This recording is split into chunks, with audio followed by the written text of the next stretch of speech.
ହଁ ହଁ ହଁ କୁହ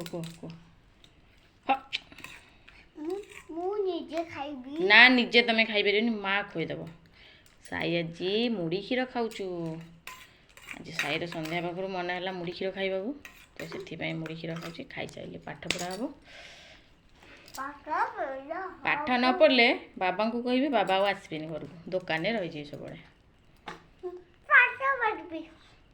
ସୁନା ପୁଅ, ଯେତେ ଜଲ୍ଦି ପାଠ ପଢ଼ିବ ସେତେ ଜଲ୍ଦି ବାବା ଆସିବେ। ମିଠା ସବୁ ଆଣିବେ। ପାଠ ପଢ଼ିଲେ ଥ୍ୟାଙ୍କ ୟୁ। ପାଠ ପଢ଼ିଲେ ଟିଚର ଦେବେନି।